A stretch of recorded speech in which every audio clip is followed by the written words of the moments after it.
मित्रांनो, आज आपल्या बरोबर आहेत रिटायर्ड IPS ऑफिसर SM मुन्श्रीफ आणि त्यांचं पुस्तक आहे करकरेंना कोणी व का मारले. हे पुस्तक आहे माझ्या समोर.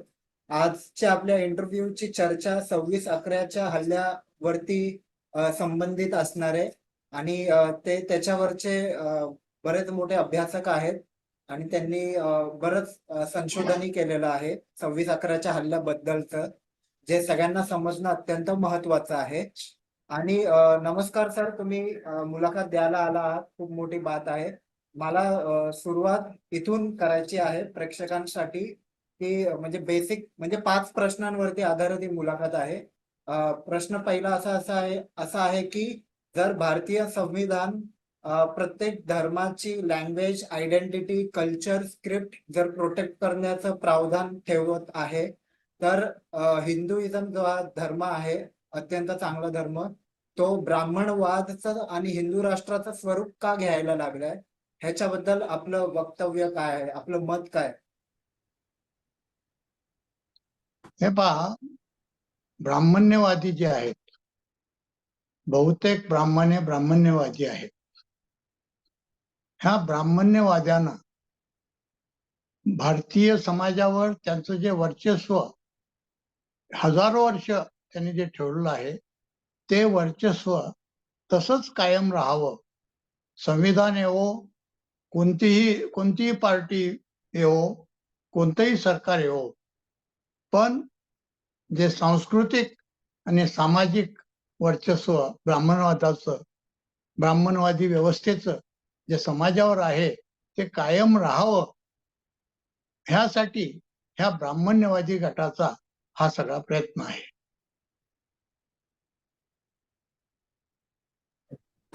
त्यानंतर एक महत्वाचा हाही प्रश्न आहे की जे राजकीय पक्ष आहेत भारतामधले आपले, तो हा ब्राह्मणवाद जी एक आयडिओलॉजी आहे, ज्यांना म्हणजे हिंदू राष्ट्र क्रिएट करायचं आहे, तो मुद्दा का नाही घेत आणि त्यासोबत intelligence bureau, police, court, defence lawyer अशी जेवढी मंडळी आहेत किंवा गव्हर्नमेंट ज्यांना भारताचं भलं करण्याचा अधिकार दिलाय भारताच्या संविधानाने, ते का नाही थांबवू शकले ब्राह्मणवाद या आयडिओलॉजीला ग्रो करण्यापासून? ते का अपयशी ठरले थांबवण्यापासून?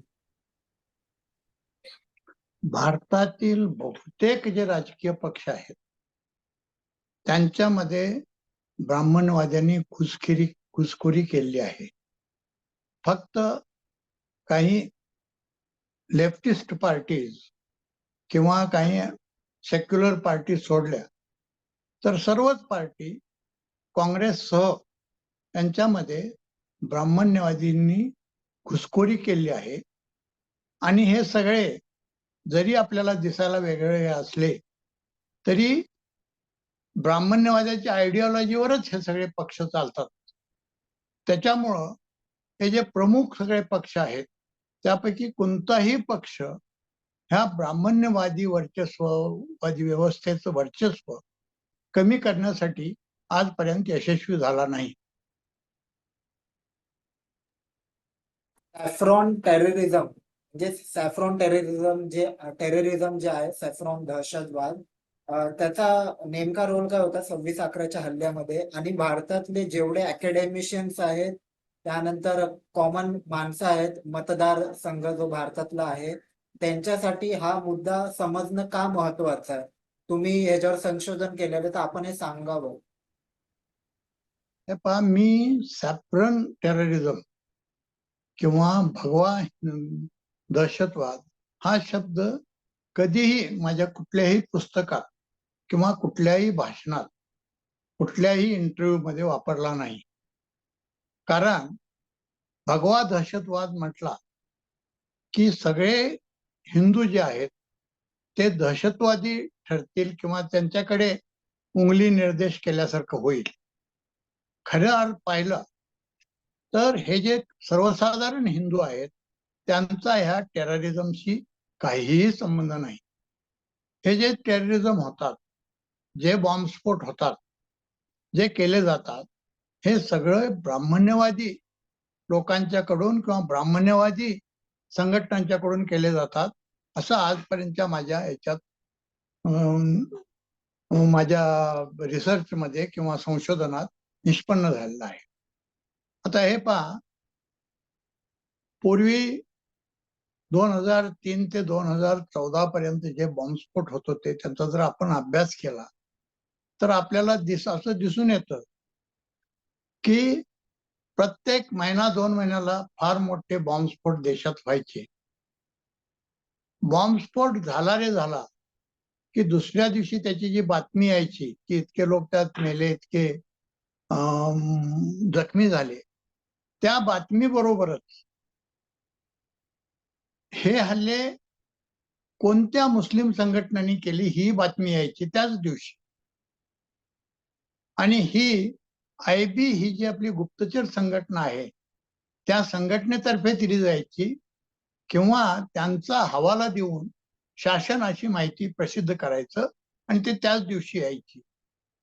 त्याच्यानंतर काही दिवसांनी त्यांचा तपास सुरू व्हायचा आणि ह्या तपास करणाऱ्या ज्या प्रत्येक राज्यामध्ये यंत्रणा आहेत त्यांना अँटी टेररिझम स्क्वॉड म्हणतात.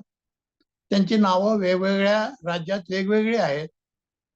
कुठे एटीएस म्हणतात, कुठे SIT म्हणतात, कुठे स्पेशल सेल म्हणतात, वगैरे वगैरे नावं आहेत.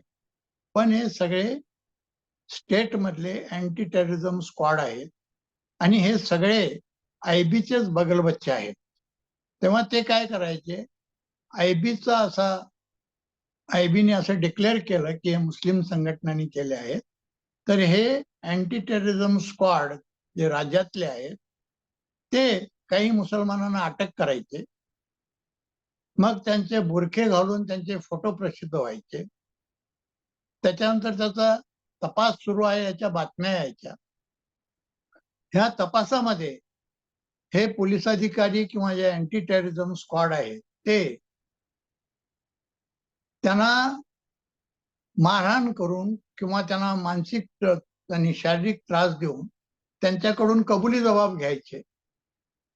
त्यांच्या घरातून किंवा कार्यालयातून काही आक्षेपार्ह वस्तू जप्त केल्या असे दाखवायचे आणि फक्त या आधारावर ते चार्जशीट पाठवायचे आणि सर्वसामान्य लोकांची समजूत अशी व्हायची की हा जो स्फोट आहे तो मुस्लिमांनीच केलेला आहे. तर अशा एखादा दुसरा स्फोट ची बातमी संपते ना संपते तोपर्यंत दुसरा स्फोट व्हायचा आणि त्यात सुद्धा सर्व प्रक्रिया पूर्वीच्या स्फोटाप्रमाणेच व्हायची आणि मग त्यातही मुस्लिमांची नावं, मुस्लिम संघटनांची नावं यायची, मुस्लिम लोकांची परेड केली जायची, त्यांचे कबुली जबाब घेतले जायचे, त्यांना त्यांचे चार्जशीट पाठवले जायचे. असे हे प्रकार 7-8 वर्ष सुरू होते आणि त्यामुळं सर्वसामान्य जनतेची अशी कल्पना होत चालली होती की हे सर्व स्फोट मुस्लिमच करतात. पण ज्यावेळी करकरेंनी मालेगाव 2008चा स्फोटाचा तपास सुरू केला, करकरे त्यावेळी महाराष्ट्र ATSचे प्रमुख झाले होते. ते साधारण जून 2008 मध्ये ATSचे प्रमुख झाले आणि सप्टेंबर 2008 मध्ये दुसरा स्फोट झाला, कारण मालेगावचा पहिला स्फोट 2006 साली झाला होता आणि त्यात काही मुस्लिम लोकांना चुकून म्हणजे मुद्दाम म्हणून खोटे अटक केलेले होते. पण 2008चा स्फोट झाल्यानंतर ज्यावेळी आयबी करकरेंना काही मुस्लिम लोकांना अटक करा असं त्यांच्यावर प्रेशर आणायला लागली, त्यावेळी करकरेंनी त्यांना सांगितलं की भक्कम पुरावा असल्याशिवाय मी कुणाला अटक करणार नाही आणि ते खरा तपास करायला लागले. आणि तो खरा तपास करताना त्यांनी ज्या ठिकाणी स्फोट झाला त्या ठिकाणापासून तपासाची सुरुवात केली. तिथे त्यांना एक मोटरसायकल मिळून आली. त्याचं निरीक्षण केलं असताना त्यांना दिसलं की या मोटरसायकलवरच ती स्फोटकं लादलेली होती आणि त्यांचा स्फोट झाला होता. म्हणून त्यांनी त्या मोटरसायकलच्या मालकाचा शोध करायचा प्रयत्न केला. त्यासाठी त्यांना खूप प्रयत्न करावे लागले, पण शेवटी त्यांनी त्या मालक शोधून काढला. तर ती मोटरसायकल साध्वी प्रज्ञा सिंग यांच्या नावावर होती, म्हणून त्यांनी त्यांना अटक केली. प्रज्ञा सिंग ठाकूरांना अटक करताना त्यांनी जे ह्या कटामध्ये सामील होते त्या सर्वांची नावं भराभर सांगायला सुरुवात केली. आणि त्याच्यानंतर करकरेंनी कर्नल पुरोहित, मेजर उपाध्याय, दयानंद पांडे, समीर कुलकर्णी वगैरे 11 लोकांना अटक केली. आणि त्यापैकी लेफ्टनंट कर्नल पुरोहित आणि दयानंद पांडे यांच्याकडून त्यांनी 3 लॅपटॉप जप्त केले. ह्या 3 लॅपटॉपचं निरीक्षण केलं असता त्यातला एक लॅपटॉप जो कर्नल पुरोहित कडून जप्त केला होता त्यामधून असं दिसून आलं की अभिनव भारत नावाची एक संघटना 2003च्या दरम्यान स्थापन झाली होती. ही संघटना दुसरं तिसरं काही नसून कट्टर ब्राह्मण्यवादी लोकांचा हा गट होता. आणि त्यांनी ही संघटना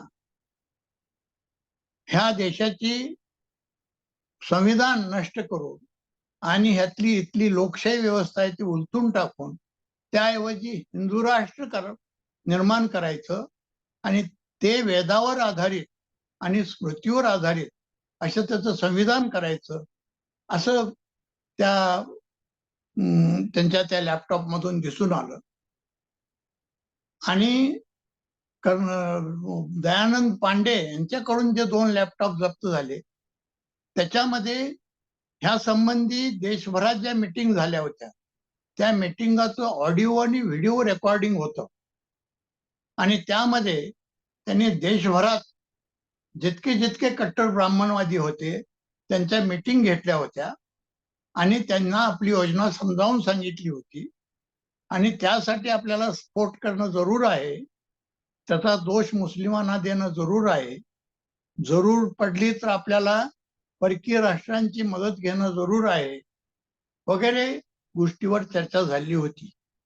तर हे सगळे लॅपटॉप बघितल्यानंतर करकरेंची अशी खात्री झाली की हा जो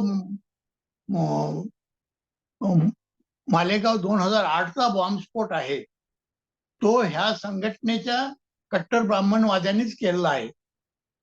तेव्हा ते ह्या लॅपटॉपचं त्यातील ज्या क्लिप्स होत्या त्यांचं बारकाईनं ते निरीक्षण करायला लागले. त्यावेळी त्यांना असं दिसून आलं की फक्त मालेगाव 2008च नाही तर देशभरात गेल्या 7-8 वर्षात जितके बॉम्बस्फोट झाले होते त्या ह्याच ब्राह्मण्यवादी संघटनांनी केलेले आहेत हे त्यांना दिसून आलं. आणि ह्या संघटनांनी हे करत असताना त्यांना IB या देशातील प्रमुख गुप्तचर संघटनेने मदत केली हेही त्यांना दिसून आलं. आणि त्याच्यावरून IB ही पूर्णपणे ब्राह्मण्यवादी संघटना आहे असं निष्पन्न झालं. तर हे काय मी निष्पन्न केलेलं नाही, मी पुस्तकं फक्त लिहिली, पण हे सगळं जे निष्पन्न केलं हे करकरेंनी निष्पन्न केलं. आणि त्यामुळं करकरेंचा जर त्यांनी ह्याचा खोल अभ्यास करायला लागले, ह्या सर्व लॅपटॉपचा त्यांनी अभ्यास केला, त्यातील सगळ्या क्लिप्स त्यांनी जर अभ्यासल्या आणि त्याप्रमाणे लोकांना अटक केली गेली तर ब्राह्मण्यवाद्यांनी आजपर्यंत हा जो देशभक्तीचा आणि देशप्रेमाचा जो डोलारा उभा केला होता तो सगळा कोसळेल आणि ब्राह्मण्यवाद्यांचं वर्चस्व आहे ते नष्ट होईल अशी या ब्राह्मण्यवाद्यांना भीती वाटायला लागली. आणि म्हणून त्यांनी 2008 26/11च्या हल्ल्याचा फायदा घेऊन त्यामध्ये करकरेंची अत्यंत निष्ठुरपणे हत्या केली. पण करकरेंची जरी हत्या झाली तरी त्यांनी पुराव्याचा एवढा ढिगारा मोठा तयार करून ठेवला होता, उपलब्ध करून ठेवला होता की त्याच्यानंतर शासनाला NIA नॅशनल इन्व्हेस्टिगेशन एजन्सी ही स्थापन करावी लागली आणि काही गुन्ह्यांचा फेर तपास करावा लागला. त्यामुळं पूर्वी ज्या केसमध्ये मुस्लिमांना अटक केली होती किंवा त्यांच्याविरुद्ध चार्जशीट पाठवले होते, अशा 4 गुन्ह्यांचा तरी ताबडतोब तपास करण्यात आला. त्यामध्ये एक होतं मालेगाव 2006, दुसरं समझौता एक्सप्रेस, तिसरं अजमेर शरीफ दर्गा आणि चौथं हैदराबादची मक्का मशीद. ह्या 4 गुन्ह्यांचा तपास केल्यानंतर NIA असं निदर्शनास आलं की पूर्वी ज्या मुस्लिमांना अटक केली होती किंवा ज्यांच्या विरुद्ध चार्जशीट पाठवले होते ते संपूर्ण निर्दोषी होते आणि हे सर्व गुन्हे RSS, अभिनव भारत, जय वंदे मातरम आणि बजरंग दल ह्यांच्या अतिरेक्याने केले होते असं हे नंतर निष्पन्न झालं. तर याच्यावरून मी ह्या निष्कर्षापर्यंत आलो की जर हे फक्त 4 ज्यांचे फेर तपास झाले त्यात जर हे निष्पन्न झालं तर बाकीचे जे गुन्हे आहेत की ज्यात मुसलमानांना अटक केली आहे त्यांचा तपास केल्यानंतर सुद्धा अशाच प्रकारे ब्राह्मण्यवाद्यांचा आणि ह्या संघटनांचा त्यात सहभाग किंवा कनेक्शन आपल्याला दिसून येईल असं मला वाटतं. म्हणून मी एक तिसरं पुस्तक लिहिलं आहे. पूर्वी मी मुंबई अटॅकवर हू किल्ड करकरे आणि 2611 प्रोब व्हाय ज्युडिशियरी ऑल्सो फेल्ड ही 2 पुस्तकं लिहिली होती. पण नंतर ज्यावेळी माझ्या लक्षात आलं की हे सगळे जे बॉम्बस्फोट आहेत ते ब्राह्मण्यवाद्यांनी केलं हे स्पष्ट दिसतं, तर त्यावेळी काही जजमेंटच्या प्रती, काही चार्जशीट आणि इतर कागदपत्र यांचा अभ्यास करून मी एक तिसरं पुस्तक लिहिलं. त्याचं नाव आहे ब्राह्मनिस्ट बॉम्ब मुस्लिम्स हँग, म्हणजे ब्राह्मण्यवाद्यांनी बॉम्बस्फोट केले आणि मुस्लिम लटकवले गेले. आणि त्यात मी अशी मागणी केली आहे की जसे ह्या 4 गुन्ह्यांचे फेर तपास झाले तसे इतर सर्व बॉम्बस्फोटांचे फेरविचार व्हावेत, म्हणजे ते सुद्धा ब्राह्मण्यवाद्यांनीच केले असं स्पष्ट होईल. तर म्हणून मी ह्या निर्णयाप्रत आलो. तुम्ही जे सुंदर विश्लेषण केलं आणि सांगितलं ते अत्यंत भारी होतं आणि ऑसम होतं. आणखीन एक मला प्रश्न आहे असा मनात की हे जे तुम्ही पुस्तक लिहिलं हे मीही वाचले, अत्यंत ग्रेट बुक आहे आणि चांगलं संशोधन केलंय तुम्ही. आणि तुम्ही पुस्तकाच्या खाली लिहिलं की हे पुस्तक नव्हे, पुराव्यासह दोषारोप पत्र असं लिहिलंय तुम्ही. मला असं विचारायचं आहे, तुम्ही इतकी मोठी जोखीम घेतली तुमच्या जीवावरती हे पुस्तक लिहायची आणि इतकी सारी या 2611च्या विषया संबंधित पुस्तकं लिहायची जोखीम घेतली. तुम्हाला अशी भीती वगैरे वाटली नाही का की तुमची लाईफ अनसेफ होईल हे पुस्तक प्रकाशित झाल्यावर? कोर्ट काय तुमच्यावरती कारवाई करेल किंवा गव्हर्नमेंट कारवाई करेल, किंवा तुम्हाला अशी भीती वगैरे नाही वाटली का? तुम्ही इतके कसे बिनधास्त झाला, म्हणजे मोटिवेशन आलं कुठून तुमच्यात? जरा हे सांगा. नाही, पहिल्यांदा मी तुम्ही जे आता पुस्तकाचा उल्लेख केला त्याबद्दल थोडक्यात माहिती देतो. ते जे पुस्तक तुम्ही आता उल्लेख करता की हे पुस्तक नव्हे दोषारोप पत्र, हे मराठीत लिहिलेली छोटी पुस्तिका आहे. त्याचं नाव आहे करकरेंना कोणी व का मारले, आणि मग त्याच्या खाली मी लिहिलंय पुस्तक नव्हे दोषारोप पत्र. मी ह्या विषयावर मी मगाशी सांगितल्याप्रमाणे मुंबई अटॅक आणि करकरेंची हत्या ह्या विषयावर 2 इंग्रजी पुस्तकं लिहिली होती. हू किल्ड करकरे एक 300 पानाचं पुस्तक होतं. आणि त्याच्यानंतर ज्यावेळी मला असं दिसून आलं की न्यायसंस्था सुद्धा ह्या प्रकरणी कच खाते आणि ते सुद्धा ह्या प्रकरणी जाणून बुजून खोल तपास करत नाहीत किंवा चौकशी करण्याचे आदेश देत नाहीत, किंवा जे त्यांच्याकडे प्रकरण आहेत ती प्रलंबित ठेवतात, त्यावेळी मी दुसरं पुस्तक लिहिलं 2611 प्रोब व्हाय ज्युडिशियरी ऑल्सो फेल्ड, म्हणजे 2611चा तपास न्यायसंस्थेने सुद्धा कच का खाल्ली. ही 2 पुस्तकं लिहिली. पण ही 2 पुस्तकं मोठी होती आणि ते लोक मोठी पुस्तकं वाचत नाहीत. त्या पुस्तकाचे मराठीत, हिंदीत अनेक भाषात भाषांतर झाली. हू किल्ड करकरे या पुस्तकाचं 10 भाषात भाषांतर झालं. 2611 प्रोब व्हाय ज्युडिशरी ऑल्सो फेल्ड ह्याचं 4-5 भाषात भाषांतर झालं. पण तरी सुद्धा आपल्या भाषेत जरी ही पुस्तकं आली तरी लोक वाचत नाहीत मोठी पुस्तकं. म्हणून काही लोकांनी मला असं सूचित केलं की तुम्ही एक छोटी पुस्तिका लिहा की ज्यामध्ये ह्या दोन्ही पुस्तकाचा सारांश येईल. मला ते त्यांची सूचना पटली आणि मी त्या दृष्टीने काम करायला लागलो. त्या दरम्यान मला आणखीन काही असे पुरावे मिळाले की जे माझ्या दोन्ही पुस्तकात नव्हते आणि कोर्टाचं ज्यावेळी ट्रायल चालू होती आणि जो कोर्टाचा निकाल लागला तोपर्यंत ते पुढे आलेले नव्हते. तर ते सर्व पुरावे घालून ही मी छोटी पुस्तिका तयार केली. तर ह्यामध्ये मी फक्त स्पष्टपणे असं लिहिलं आहे की मुंबई अटॅक जो झाला त्याची IB या गुप्तचर व्यवस्थेला संपूर्ण माहिती होती. जी पाकिस्तानची LETची बोट अतिरेक्यांना घेऊन हल्ला करण्यासाठी येत होती त्या बोटीचं अक्षांश रेखांश सुद्धा IBला मिळालेलं होतं. ते एका अमेरिकन गुप्त एजन्सीनं त्यांना दिलेलं होतं. त्याशिवाय हे अतिरेकी वापरत असलेल्या 35 मोबाईल फोनचे नंबरही त्यांना मिळालेले होते. पण IBनी जाणून बुजून ही माहिती मुंबई पोलिसांना दिली नाही आणि वेस्टर्न नेव्हल कमांडलाही दिली नाही. या प्रकरणी एक चौकशी झाली. हात अटॅक झाल्यानंतर त्यावेळेचे गृहमंत्री शिवराज पाटील यांनी या प्रकरणी त्वरित इन्क्वायरी केली. त्यावेळेचे जे कॅबिनेट सेक्रेटरी होते त्यांच्या अध्यक्षतेखाली ही चौकशी झाली आणि त्या चौकशीमध्ये असं निष्पन्न झालं